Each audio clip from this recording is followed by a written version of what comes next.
Olá, meus amigos, minhas amigas, sejam bem-vindos e bem-vindas a mais um Conexão Xangai, neste domingo aqui, dia 28 de fevereiro de 2021. Eu sou André Roncalha, sou o apresentador deste canal com grandes presenças aqui, Paulo Gala, da Fundação Getúlio Vargas, Elias Jabbour, da Universidade Estadual do Rio de Janeiro, e Wallace Moreira. Deixa eu falar dessa vez, Wallace, da Bahia, que na semana passada eu não falei, o pessoal veio brigar comigo, e temos hoje aqui conosco o querido, grande intelectual, grande homem das letras, filósofo, professor de direito, confrontador de todas as regras pré-estabelecidas, deixa eu falar bem alto, Silvio, pelo neoliberalismo, daqui a pouco a gente vai discutir isso, e temos, então, ele aqui conosco, nesse Conexão Xangai, muito especial para a gente discutir vários temas que vão desde o neoliberalismo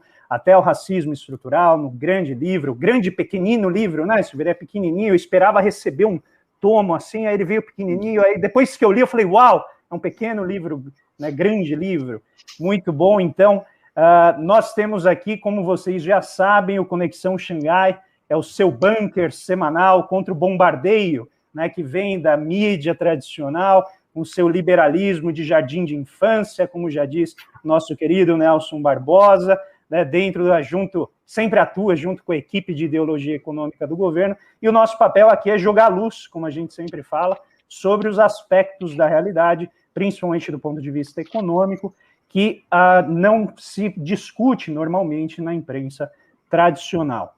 Então, nós temos hoje aqui, como uma forma de protesto e também desagravo, ao nosso querido professor Silvio Almeida, a presença dele, para a gente discutir temas que, aparentemente, né, sofreram um certo bloqueio, quase que uma censura, quando ele se manifestou nas redes sociais, no Twitter, falando sobre o neoliberalismo, né? E a gente achou muito interessante, do ponto de vista sociológico até, a reação que a profissão dos economistas teve, né, a uma fala que ele fez. E a gente, então, o convidou, ele gentilmente aceitou vir aqui trocar uma ideia com a gente. Silvio, como eu já conversei com você aqui, o bate-papo é solto, fique absolutamente à vontade, né? A gente vai colocar algumas questões para vocês, para você, né? Toda a bancada vai discutir também, e o público também vai inserindo, e na medida do possível eu vou colocando essas questões para a gente debater. Mas eu queria dar o pontapé inicial, dando as boas-vindas a todo mundo, colocando para você, Silvio, uma problemática, assim, abrir a palavra para você, mas já colocar um questionamento que eu achei bem interessante, que foi a reação de alguns economistas em dizer que não existe tal coisa como neoliberalismo, né, e que a maneira como você apresentou é uma maneira que aparentemente desconhece a literatura, né, sobre o tema, e eu achei muito interessante pesquisadores que nunca estudaram sobre neoliberalismo falarem isso para você. Então, eu queria já dar o pontapé inicial, colocando para você aí a palavra, para você reagir, né, a essas falas, no sentido realmente de expor como você percebeu esse movimento e qual que é a tua visão sobre se existe de fato, né, esse neoliberalismo ou não. Seja bem-vindo, Silvio. Bom, em primeiro lugar, muito obrigado pelo convite. Eu estou muito feliz de poder partilhar desse espaço tão especial com pessoas tão queridas, com amigos queridos. Então, meus cumprimentos, André, Paulo, Wallace, meu amigo já de longa data, Elias, né? Elias já temos uma história juntos. Nós não nos conhecemos no front acadêmico, né? Nós nos conhecemos no front do samba, né? Exatamente, né? Nossa paixão pelo Corinthians, enfim. Então, o Elias... Mas você vai a sua camisa verde, né? Sabe disso, né? Pois é, mas de qualquer maneira, tem o Gaviões da Fiel, que de qualquer maneira, vamos dizer assim, sintetiza, não o Gaviões, mas o Corinthians, né? No caso do Camisa 12, né? Eu já tive a oportunidade, inclusive, de advogar para o Camisa 12, que foi uma experiência bem interessante. Então, fica o meu abraço a todos vocês pelo espaço. Bom, então, André, então acho que são algumas questões aqui, né, sobre as quais a gente pode conversar. Bom, em primeiro lugar que, assim, eu sinceramente, eu mais dei risada do que fui levado a reflexões das reações dessas figuras, porque aquela velha história, né? de onde nada se espera é de onde nada vem mesmo, né? Então, ou seja, eu não estava esperando que viesse nada brilhante ou nenhuma reflexão. O que eu achei interessante foi que, diante do meu tweet, né, e com todas as limitações de um tweet, que eu poderia ter escrito de uma outra forma, eu poderia ter feito um fio mais longo, eu poderia ter escrito uma tese dentro do tweet, mas enfim, de qualquer maneira, seja o que for, que eu escrevesse ali ia dar confusão, e deu a confusão, mas assim, aquela velha, sabe aquela confusão que você joga, você dá um pontapé, depois você sai correndo e fica de braço cruzado olhando o que está acontecendo? Eu fiquei olhando o que está acontecendo. E sabe que foi interessante? Porque eu consegui ver também, consegui aprender muito. Porque teve muita gente legal, né, e que colocou pontos ali que inclusive me fizeram até expandir as minhas reflexões, meu conhecimento sobre o neoliberalismo. Agora, em relação à não existência do neoliberalismo, esse é da mesma, enfim, a não existência do neoliberalismo é dos mesmos produtores do não existe racismo, não existe crise do capitalismo, essa desgraça que a gente já conhece já. Então, eu sinceramente, não me importo muito com isso. Mas o que me chamou a atenção, e aí você me perguntou das reações, né? Tem um conceito, e é um conceito, tá? Não é uma ofensa. Um conceito de Theodor Adorno, né? Que é o conceito em alemão, é Dummheit. Dummheit é burrice, ou tolice. A burrice que o Adorno se refere é uma condição de negação do conhecimento, ou seja, é uma atitude de negação do conhecimento, ou seja, você não pode conhecer, você não pode saber a verdade. Então, eu acho que um dos elementos fundamentais que explica, inclusive, o neoliberalismo no sentido de formação da subjetividade é essa recusa do conhecimento e essa falta de compreensão de como funciona. Fora, eu acho que também tem aí vocês economistas podem dizer melhor, vocês falam isso, eu estou falando o que vocês falam, tá? Que é um problema de formação mesmo dos economistas, né? Que tem uma mania de virar as costas para a realidade, que não dialogar com outras ciências, de desprezar completamente a sociologia, de achar que não existe uma coisa chamada psicologia, o direito econômico é um apêndice, quando né, da economia, ou seja, não existe nada a não ser aquela tara, que eu vi muitas pessoas dizendo isso, né? Que não cabe nos modelos matemáticos. Isso é uma coisa também que os estudos sobre o neoliberalismo eles apontam, né? Que é uma espécie de misticismo, né? Ou seja, diante da recusa da realidade, você só pode preencher, né, assim, as narrativas, ou então preencher as explicações, melhor dizendo, sobre a realidade com misticismo, né? Com misticismo. Aí aquele negócio do day trade, né, essa coisa toda. Ou seja, o mundo vira um cassino gigante. Então, assim, respondendo a tua pergunta de maneira mais objetiva, eu acho assim, tem um problema de formação e de compreensão do que é o capitalismo, que eu acho que é isso. Ou seja, entender o capitalismo como modo de produção, e modo de produção isso engloba também entender o que são as forças produtivas, as relações de produção, entender, portanto, as condições objetivas e as condições subjetivas que são necessárias à reprodução para que o capitalismo possa reproduzir, né, enquanto relação social. Então, acho que esse é um problema também de formação. Uma outra coisa é que é um desprezo absoluto de tudo que vem sendo produzido, e fora de brincadeira, nos últimos 40 anos. 40 anos sobre o neoliberalismo. E olha, as coisas mais legais, me perdoem vocês, me desculpem vocês, amigos, as coisas mais legais sobre isso, acho que talvez não estejam nem no campo da economia. Né? Não estão. A filosofia... Posso confirmar. A filosofia produziu coisas espetaculares sobre a questão do neoliberalismo.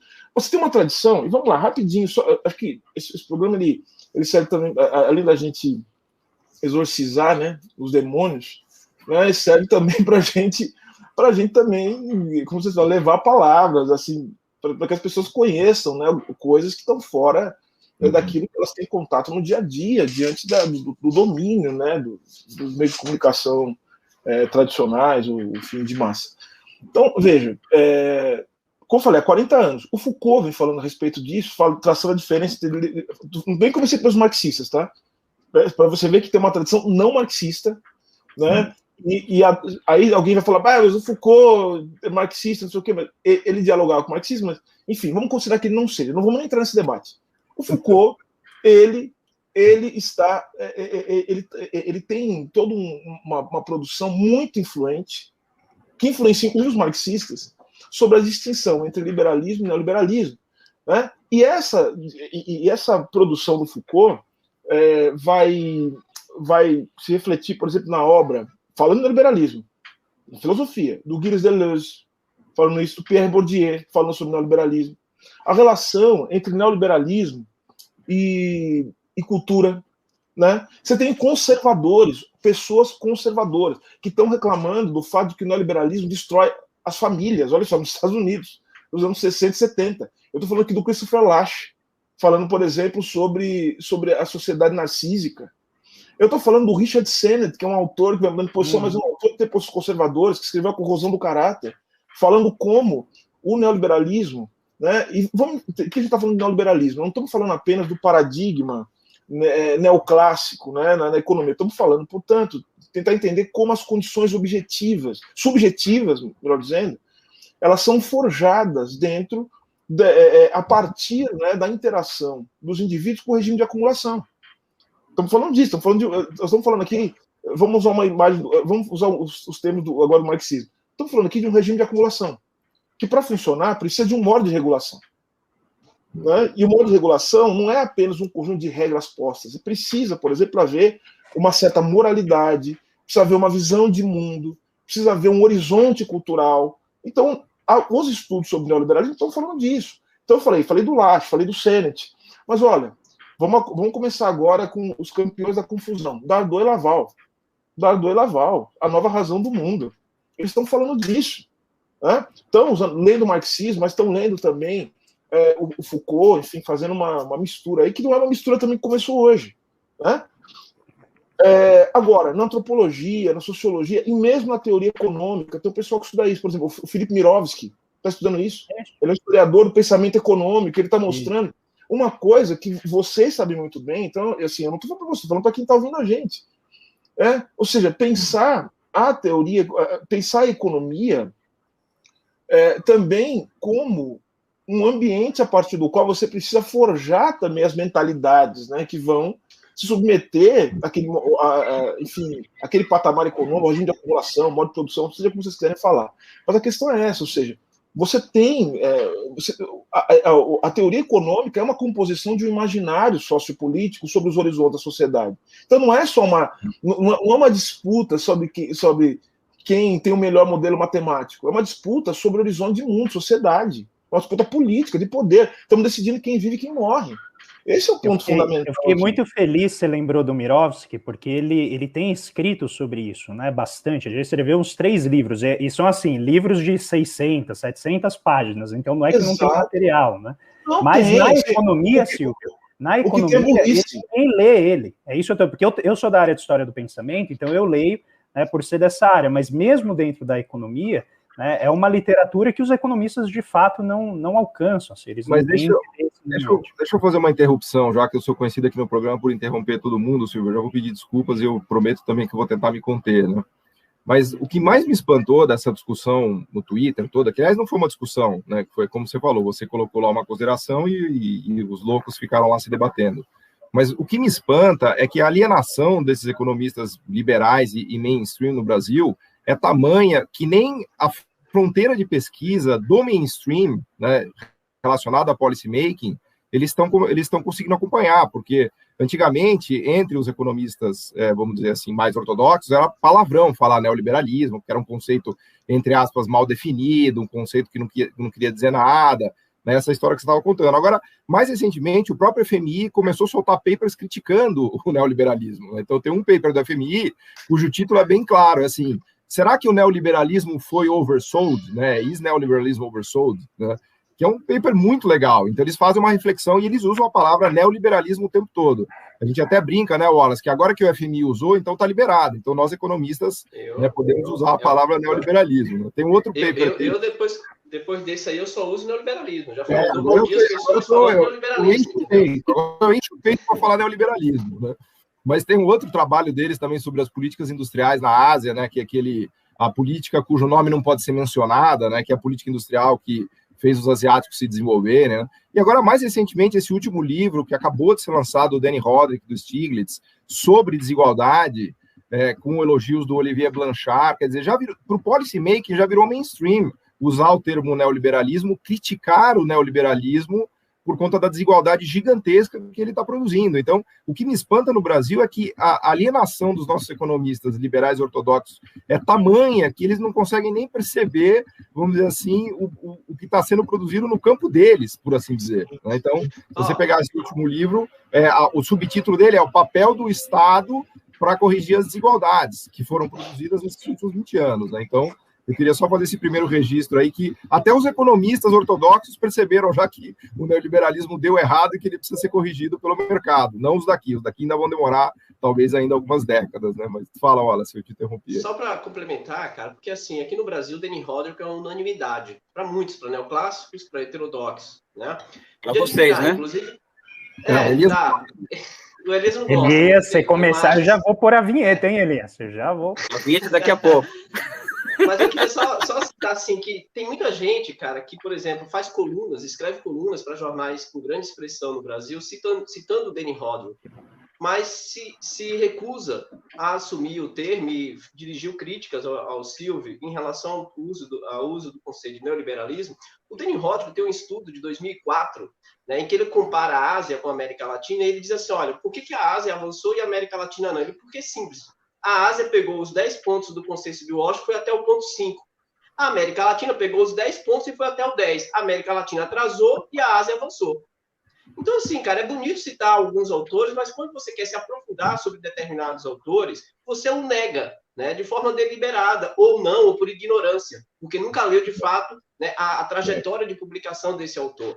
Então, eu acho que tem muito isso também, sabe? E eu concordo plenamente com o Silvio, cara. Eu acho o Hyman Minsky, né? Ele tinha já naquele livro dele, Estabilizando a Economia Estável, ele tem um ponto que ele diz, olha, a formação dos estudantes de economia é algo preocupante, porque primeiro começa a entender o Keynes pelo modelo SLM, que não é o Keynes, ou seja, se limita, cara, a um estudo, e a Maria da Conceição Tavares no Brasil sempre bateu nisso, né, de algo estritamente instrumental, abdicando de conhecimentos mais profundos do caráter sociológico, filosófico, de tal forma que tem uma capacidade limitada de leitura, de conjuntura, de entender as relações sociais, de entender o comportamento humano e achar, por exemplo, por isso que teoria comportamental na economia ganhou muito espaço, porque quebrou com uma lógica de que o agente ele é racional, ele é irracional na sua própria natureza, entendeu? Então, eu acho que esses elementos são bem interessantes, porque os próprios economistas, quando querem criticar algo ou alguém, eles negam, né? De forma ou deliberada ou por ignorância. Olha, eu acho que tem um ponto aí que eu acho que tem um pano de fundo nessa história toda, porque assim, se a gente ficar o que é correto, né? A gente está indo nessa linha, tanto que é importante a gente lidar com a superfície das coisas, né? Mas eu acho que tem um fundo nisso tudo que nos obriga a dar um mergulho para além da superfície, além da má formação, além da questão moral, para a gente também não ficar. Vamos tentar entender isso como um movimento, né? Também estrutural, né? Assim, como algo que forma, inclusive, as nossas noções de moralidade, aquilo que nos permite escolher dentro de um jogo que já está sendo jogado. Que é o seguinte, tem um problema que... primeiro que eu particularmente, quando eu vou falar sobre essas questões... até mesmo por uma questão teórica, eu prefiro mais me referir ao regime de acumulação, necessariamente, do que as suas manifestações ideológicas, né? No caso, eu até falo, eu falo pós-fordismo.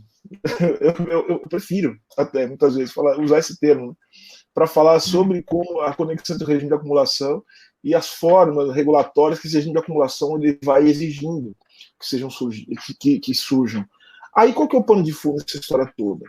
É que como você faz uma crítica ao regime de acumulação em voga, inevitavelmente se torna uma crítica ao capitalismo. E, assim, isso é muito insuportável, porque uma das coisas que esses caras não gostam, né, e eu já percebi, e eu falo muito disso, é quando se fala de crise. Quando fala de crise, e você diz o seguinte, olha, tem um esgotamento desse modo de regulação que o neoliberalismo encerra, e o que o Andy Brown está falando também, né? O Andy Brown, quando está falando, por exemplo, das ruínas do neoliberalismo, está falando disso, está falando o seguinte, ó, a gente está indo para um colapso, né? A gente está indo para um colapso justamente porque não existe como domar todas as questões que são inerentes ao próprio modo de reprodução das relações sociais no capitalismo. No caso, eu estou me referindo aos conflitos de classe, que precisam ser domados, né? Tem o Estado, tem o direito, essa coisa toda. Eu estou falando dos antagonismos sociais, de raça, de gênero, ou seja, o capitalismo estabilizado ele consegue encontrar até mecanismos de justificação da violência para domar esses conflitos. O problema é esse, ou seja, o neoliberalismo, né, e aí a bronca terrível dos caras, justamente está com um problema muito sério de lidar com essas contradições. Né? E aí, voltando àquela questão que eu estava falando. Então, vejam, a gente tem uma tradição, e eu vou citar só mais alguns para a gente poder avançar na discussão, quer ver?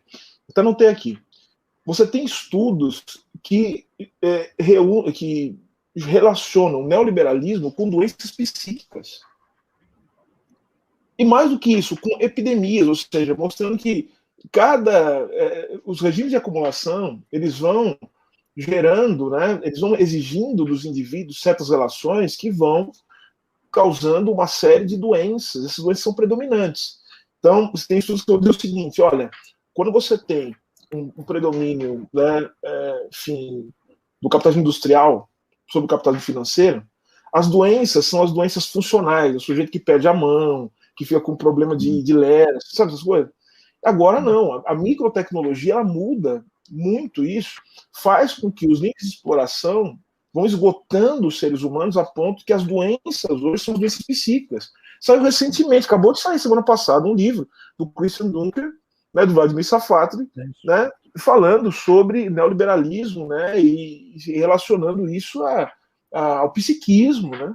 Ou seja, a depressão. A Maria Rita Kell escreve sobre isso, né, mostrando como isso o elemento destruidor dessa etapa do capitalismo leva, portanto, a um enlouquecimento. As pessoas vão enlouquecendo. E olha, neoliberalismo e arquitetura. Vocês já viram isso aí? Tem. Ou seja, o Stephen Graham escreveu um livro chamado Cidades Sitiadas, demonstrando como você tem uma coisa que chama arquitetura hostil, que é justamente para afastar a possibilidade da cidade se tornar um lugar de encontro das pessoas. Percebe que é um negócio que leva à fragmentação, ao hiperindividualismo. Os condomínios, né? Os condomínios, a ideia do condomínio. Eu nunca escrevo sobre isso. Ou seja, aí o Achille Mbembe, né, está escrevendo sobre isso. A necropolítica é essa desgraça. Ele está falando disso.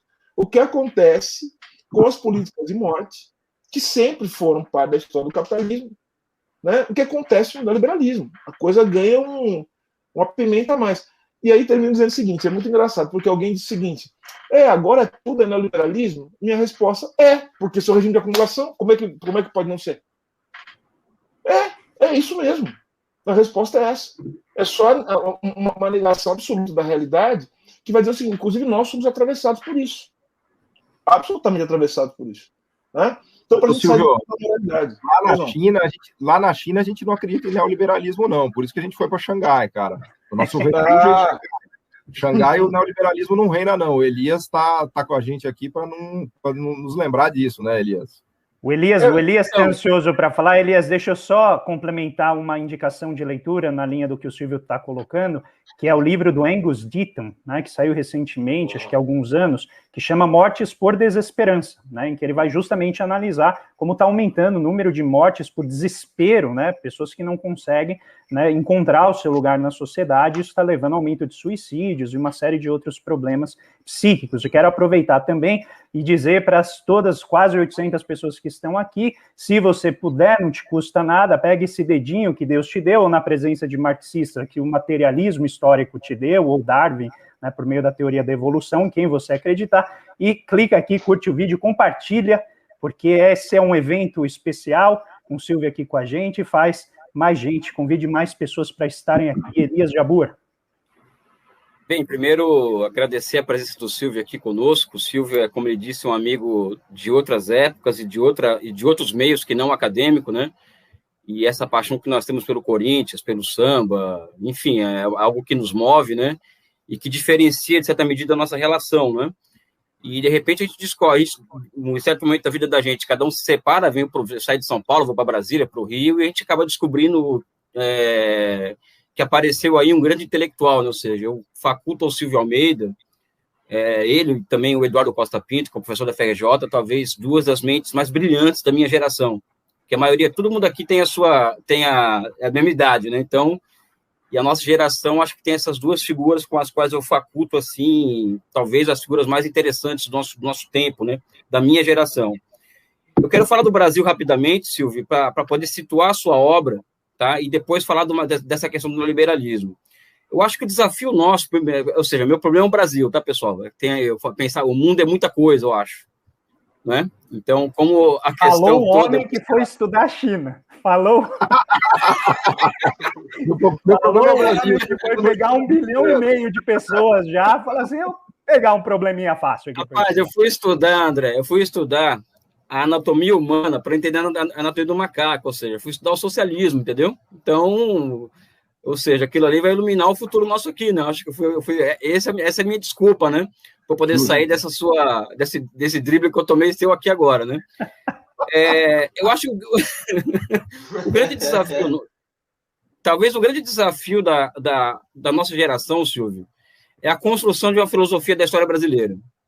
Essa filosofia da história brasileira, ela vai nos dar elementos para a construção, da compreensão da anatomia da sociedade civil, que é a economia política, segundo Hegel, né? Eu acho que a sua obra, que vai além do racismo estrutural, acho que ela é parte fundamental, hoje é componente central, na minha opinião central, porque eu acho que esse livro, Racismo Estrutural, talvez seja o livro mais importante publicado por um brasileiro nos últimos anos. Eu faculto também essa importância, não é porque é o Silvio Almeida, um amigo, não é isso não, é porque o meu problema é entender, buscar elaborar uma filosofia da história brasileira que nos dê condições de construir uma economia política do Brasil, né? Que sem isso aqui nós não vamos a lugar nenhum. Ou seja, existe uma centralidade da questão nacional, sob o meu ponto de vista.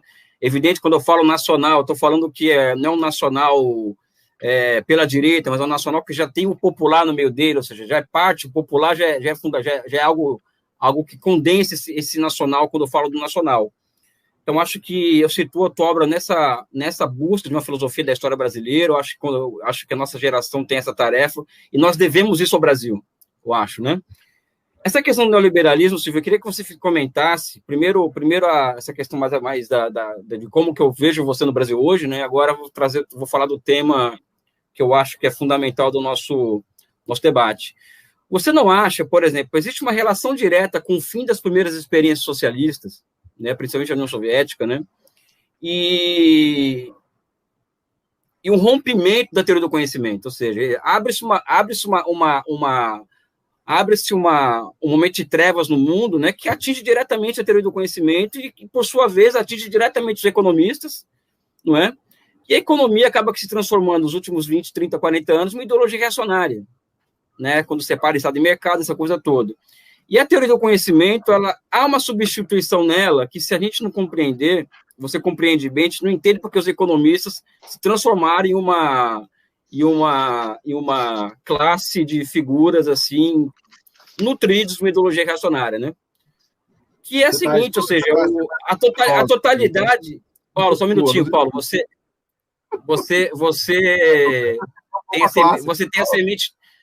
tem a semente da negação dentro de você, é só colocar em prática, bicho, entendeu?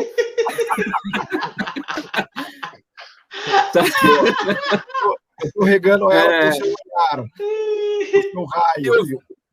A substituição da totalidade objetiva na base da teoria do conhecimento por um neopositivismo pós-moderno, por uma relativização no lugar da visão de processo histórico. Como que você situa, por exemplo, essa discussão do neoliberalismo e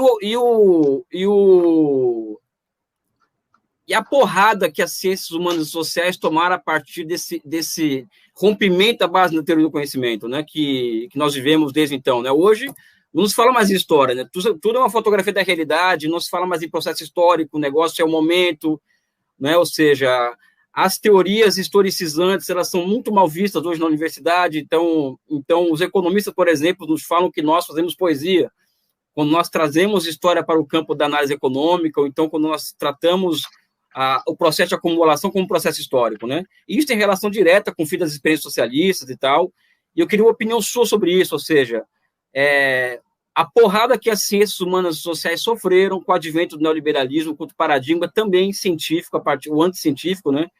Com a transformação da base do teoria do conhecimento da totalidade objetiva para esse pós-modernismo neopositivista. Como que você enxerga isso? E obrigado pela presença aqui de novo, né? Silvio, você tem 4h30 para responder essa questão. É um tempo de uma tese, né? Mas a pergunta deles é interessante, e eu vou, obviamente que essa é uma discussão que a gente pode continuar, mas eu quero só pegar alguns pontos do que ele coloca, porque nos faz retornar aos pontos iniciais, né, sobre a dificuldade de discutir o neoliberalismo, porque é uma dificuldade, como você bem colocou, a dificuldade de exercer o pensamento crítico, né? Ou seja, admitir a existência, né, do neoliberalismo, ou admitir que existe toda uma produção teórica de mais de 40 anos sobre isso, é também, de alguma maneira, ter que olhar para si mesmo, né? Ter que olhar justamente para aquilo que te constitui. Mas agora, eu acho que então esse é o primeiro ponto. O segundo ponto do que você coloca é sobre a questão das ciências humanas, né? Eu concordo contigo, mas eu só quero expandir. Não é só na economia, tá? Isso aí, vou te falar do direito, é uma desgraça profunda. Assim, eu acho que eu concordo muito com o Pachucanes quando ele fala o seguinte, né? O Pachucanes, o teórico soviético do direito, filósofo do direito, jurista, e ele fala o seguinte, ele fala assim, olha, se a teoria econômica já é uma espécie de degradação, né, vamos dizer assim, uma degradação ideológica, né, do movimento da vida material, né, a teoria do direito, ela é a degradação da teoria econômica, ou seja, pior ainda, né? Uma coisa. Então, quer dizer, é o que sobra ainda da sobra. Então, nesse sentido, não é só na economia. E eu acho que isso está diretamente relacionado, aí quando você fala do fim das experiências socialistas, está diretamente relacionado ao fim desse período, né? Desse período que a gente chama de período fordista, né? Ou seja, o fim disso não é só o fim do regime de acumulação, é o fim também de toda uma forma de construção do imaginário social, é também o fim da forma também de conceber o mundo até cientificamente. Então você acabou de, na sua fala, colocar a ciência no campo da história. E a ciência também como parte daquilo que a humanidade produz para tentar romper os seus próprios limites. Então vejam que a ciência humana realmente tomou uma porrada e começou a dançar a dança conforme a lógica do neoliberalismo. É justamente isso. Então, por isso que você tem a troca de... Eu tenho insistido muito nisso. A troca do termo ideologia por narrativas. É isso que tem acontecido. Né? Tudo vira questão de ponto de vista. E eu até já sei onde você está querendo chegar e a gente vai discutir isso, que é o tal do identitarismo, né? Que também é uma das coisas que tem avançado muito e a gente pode discutir isso e os limites disso. Porque o que acontece? A coisa é tão complicada que até mesmo o chamado identitarismo e a maneira com que se critica o identitarismo é também uma forma de você se constituir de maneira neoliberal como crítico do neoliberalismo. Eu vou explicar. Sabe o que significa isso? Que muitas vezes a gente fica apontando, dizendo o seguinte, fulano de tal é neoliberal, fulano de tal não sei o quê, é identitário. Só que o que a gente está fazendo? A gente está sendo moralista e, portanto, dentro de uma perspectiva individual, criticando os sujeitos que são produzidos pelo processo, mas não o processo em si. Você nota o que está acontecendo?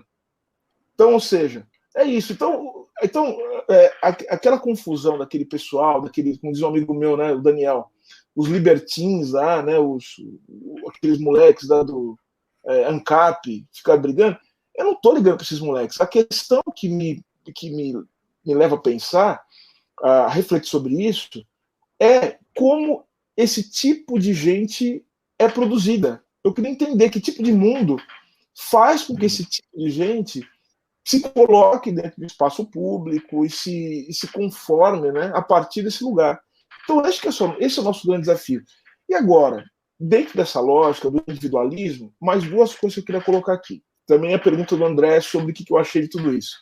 Duas coisas. Acho que o Wallace também falou isso para mim, ou ele falou publicamente também. A reação ao meu tweet, ela também obedece a uma lógica de você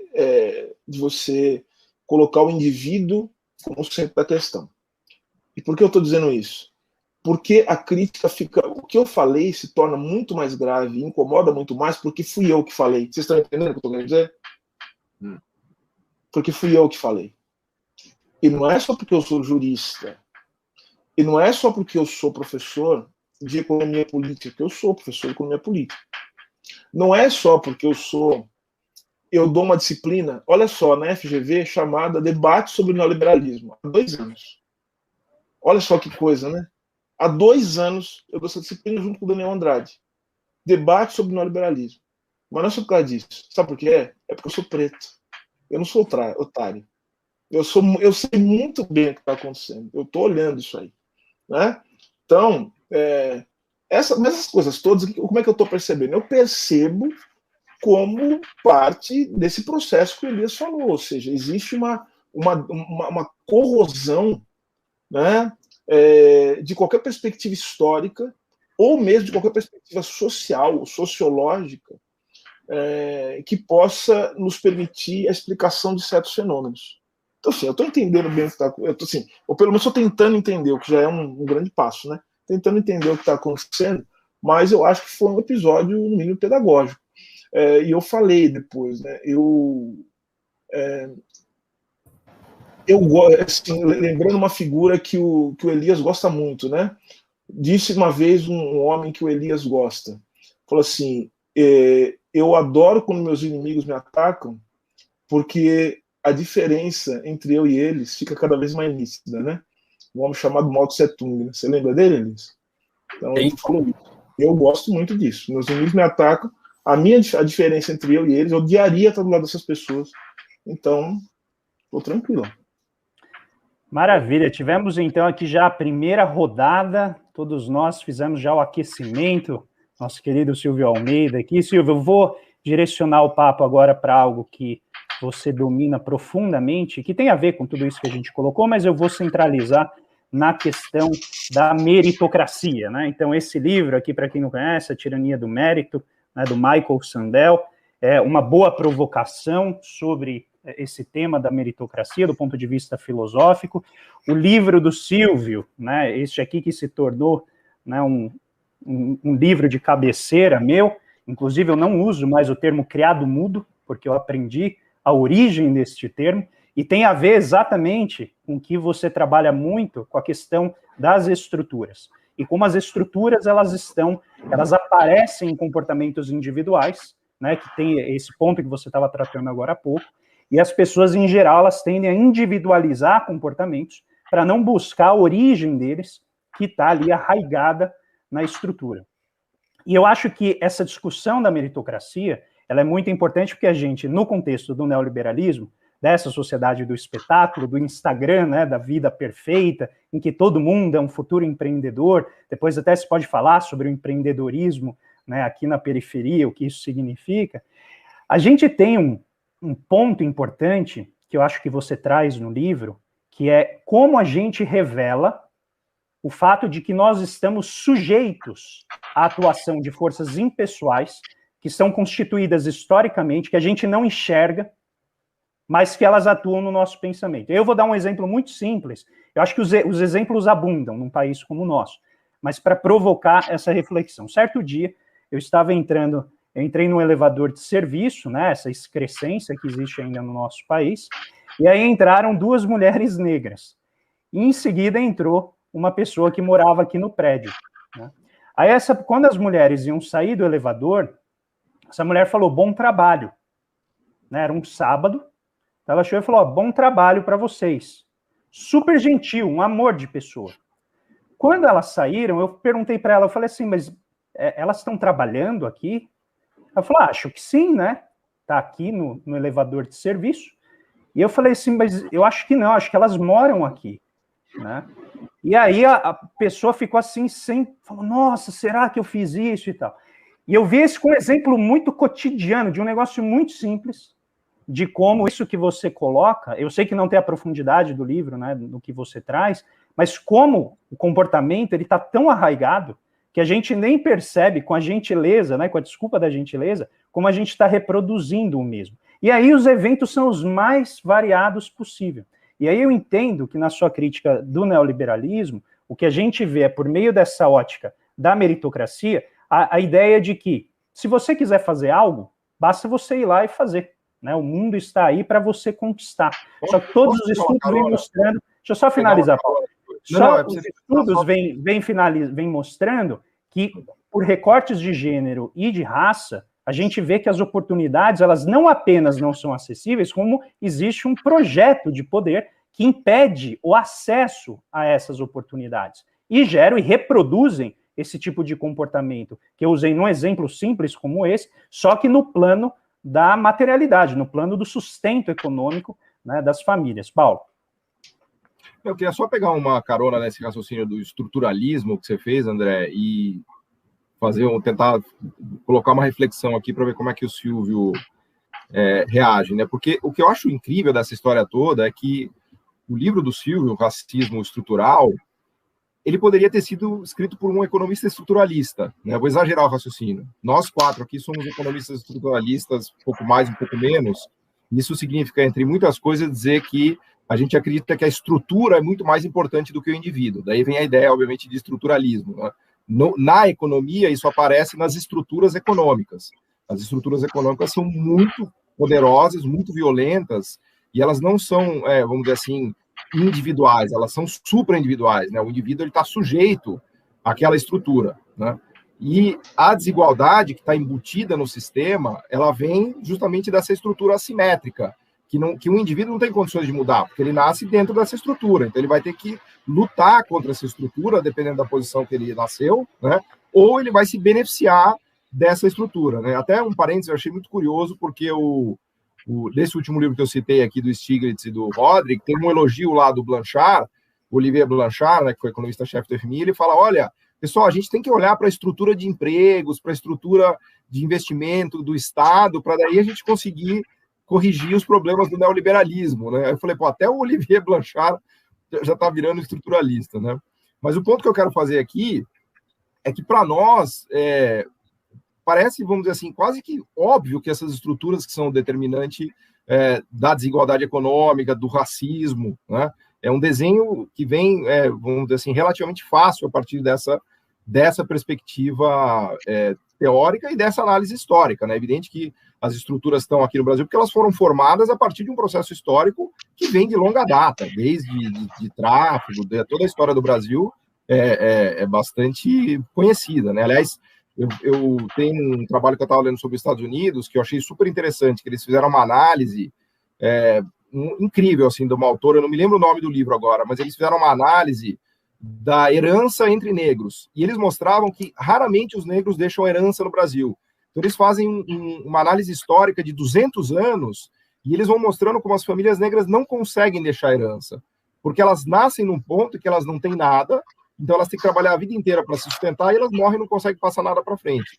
Enquanto que todos os brancos deixam sempre uma herança razoável para os seus filhos. Então, só para dar um exemplo aqui do que são essas estruturas que vão se perpetuando, né? Eu achei fantástico esse trabalho lá americano, porque ela vai fazendo o tracking, assim, de várias famílias, de vários indivíduos, e fala, olha, essa pessoa aqui, no ano 2000, a quinta geração dela lá para trás era um escravo, ou era do final dos 1800, que não tinha nada. E é evidente que ninguém conseguiu deixar nada para ninguém, né?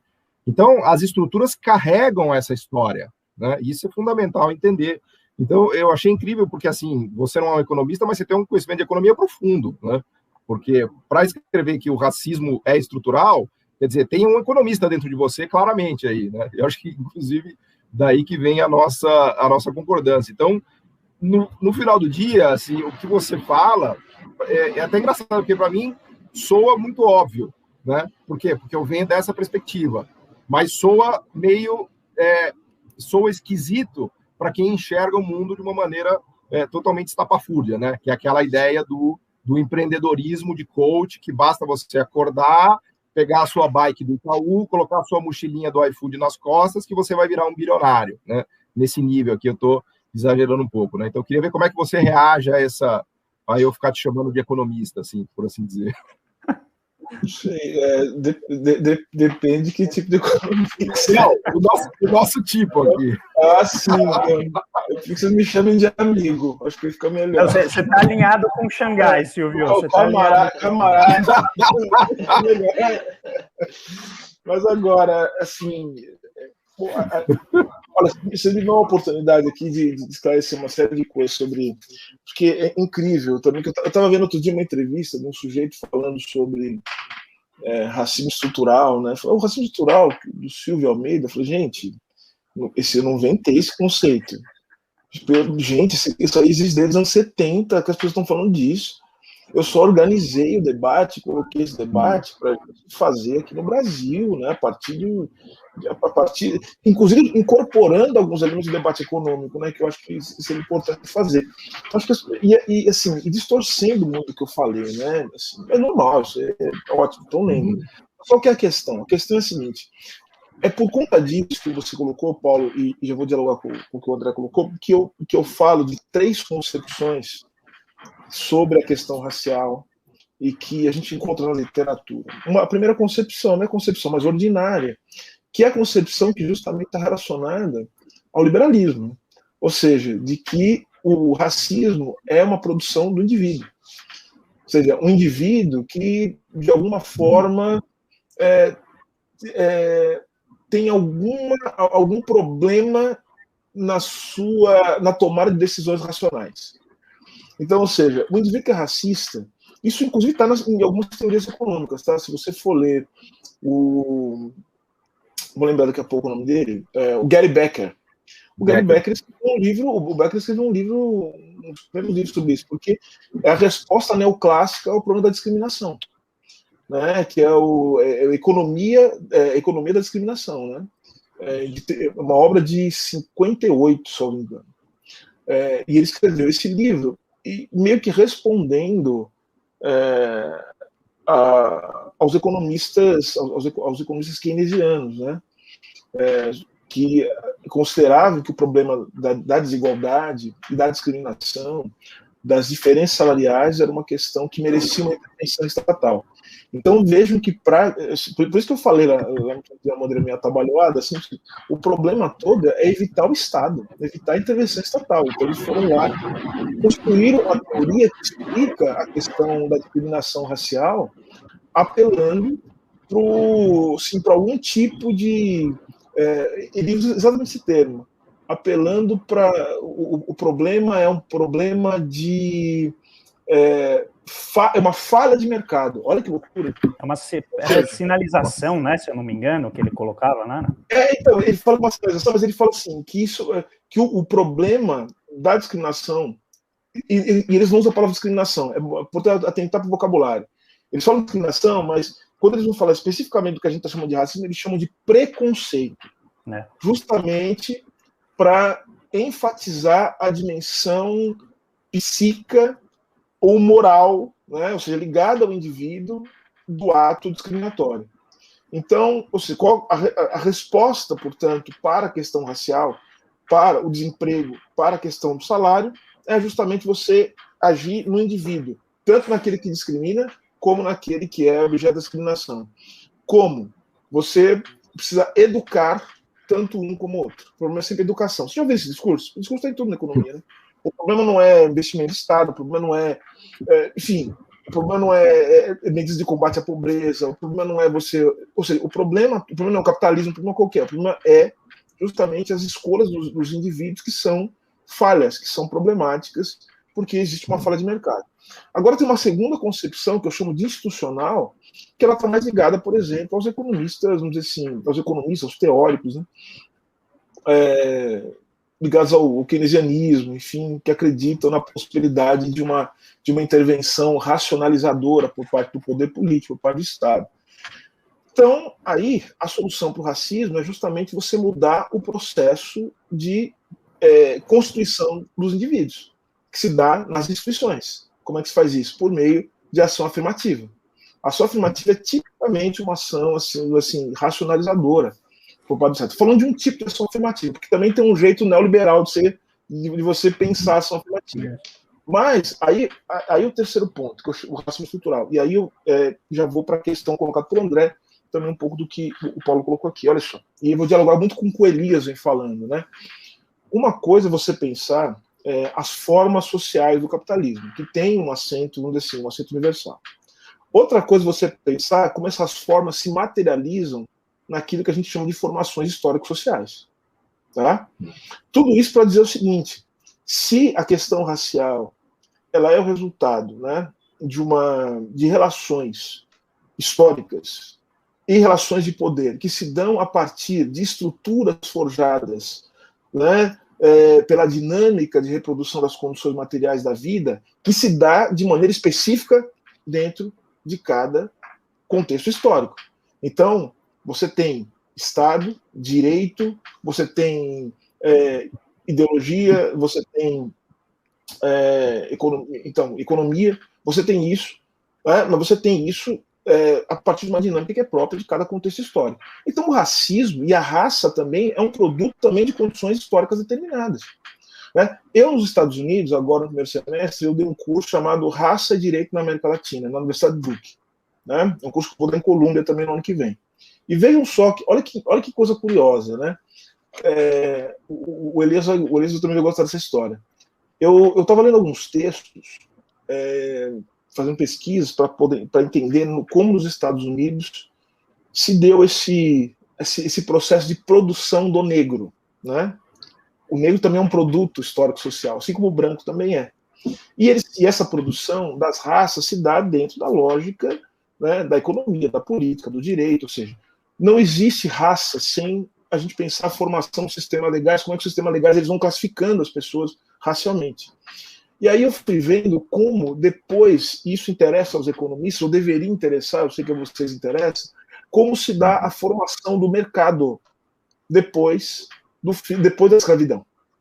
E o mercado tem que ser construído, esse é o problema. Ou seja, não é geração espontânea, como esse povo costuma dizer. Foi necessário, portanto, uma série de políticas que foram construindo o mercado, mas construindo o mercado a partir de parâmetros de desigualdade. Então, eles tiveram que recolocar a questão racial, mas de um outro jeito, né, porque era necessário incorporar os negros, outrora escravizados, dentro do mercado que se formava a partir do processo de industrialização, o Rio dos Estados Unidos depois do fim da guerra. Então, vejam, a Suprema Corte americana, ou melhor, as emendas constitucionais libertaram as pessoas negras.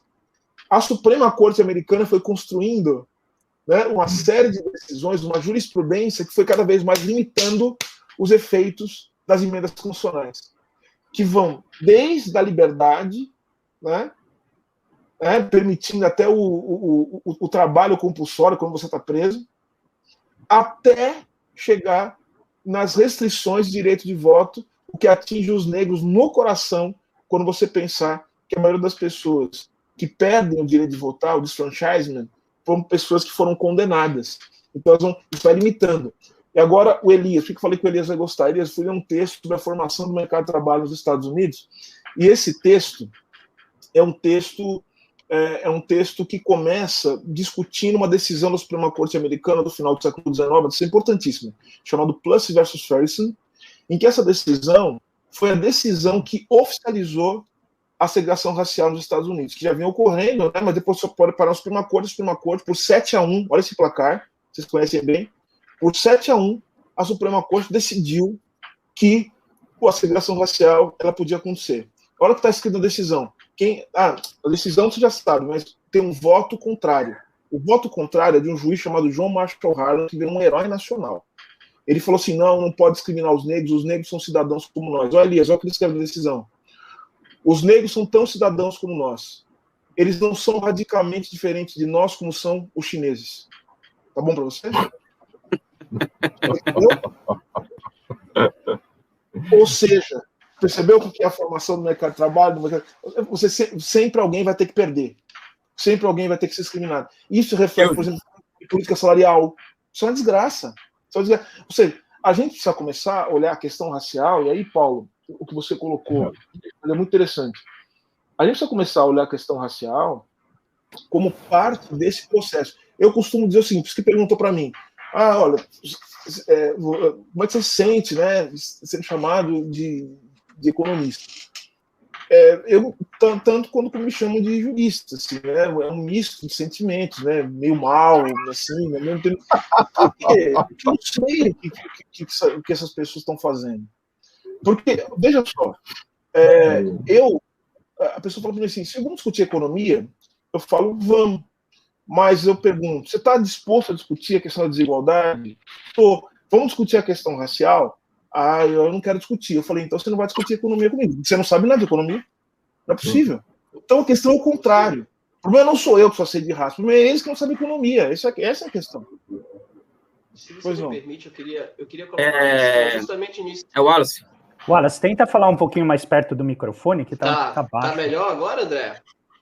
Tá um pouco. Tá melhor? Tá meio baixo. Fala alto. Fala alto. Vou falar alto.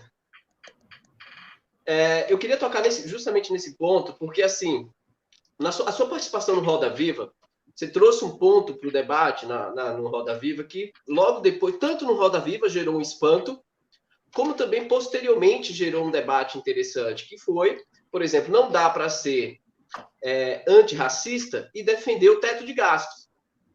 Porque é um debate que envolve também aí a questão do neoliberalismo, queira ou não. O pessoal não gosta, mas vai ter que aceitar isso, entende? Porque, assim, é pensar a problemática, de fato, do ponto de vista estrutural. Quando a pessoa se diz antirracista e não tem o conhecimento dos problemas estruturais, ela fica na aparência. E quando você traz para o debate a problemática de uma política de ajuste fiscal com o racismo, as pessoas se espantam, porque elas vivem na aparência. Elas não têm a capacidade de se pensar em estrutura. Né? E isso está associado ao modelo hegemônico de política econômica, em que, por exemplo, né, se criminaliza o conceito de universalidade, mas, ao mesmo tempo, se exalta o conceito de focalização, né, que está associado também à lógica estrutural de políticas econômicas. Porque hoje ninguém, absolutamente ninguém, é contra a política social focalizada como Bolsa Família. Mas, quando se fala em políticas sociais universais, tais como, né, as políticas que transformam a educação, a saúde, as pessoas se apegam ao ajuste fiscal, ao teto de gasto, que tem um ataque profundo aos problemas raciais. Então, eu queria ouvir essa sua abordagem, porque gerou muito debate. No dia do Roda Viva, as pessoas se assustaram, né? E, posteriormente, gerou um debate interessante sobre isso. Então, o Wallace, é muito interessante também a sua pergunta, né? Pelo seguinte, primeiro que quando eu falo de estrutural, porque tem algumas pessoas que falam assim, porque isso é uma camisa de força. Não, estrutural não quer dizer isso. Estrutural, eu estou pensando aqui numa relação dialética, né? Entre universal e particular. O que significa dizer que, embora nós estejamos dentro de uma... Nós estejamos Bota dentro... o raio do Elias aí. Bota o raio jaburizador aí do Elias. Tá. Calma, vai ter. Calma aí, deixa. Vai lá, isso é dialética. Né? Porque é o seguinte... primeiro, para entender que, embora o racismo ele tenha um acento universal, no sentido de universal histórico, né? Quer dizer, o racismo ele é o resultado de todo o processo de constituição da economia capitalista, está ligado com o chamado colonialismo, tá com os movimentos do imperialismo, enfim. Então você tem uma constituição universal, só que como isso se dá, repito, em cada lugar, isso vai depender de uma série de circunstâncias. Então, cada país, cada local vai ter que forjar as suas desigualdades e vai ter que forjar o seu negro, ou seja, o negro vai ser formado historicamente, tal como o branco também será constituído, né, dentro das circunstâncias históricas de cada local. E aí, veja, quando a gente começa a falar, portanto, de estrutural, não quer dizer que seja um destino inexorável, que a gente não tem como fugir. Não é disso que se trata. Se trata, portanto, de entender como o sujeito ele se movimenta dentro de uma série de circunstâncias as quais ele não criou.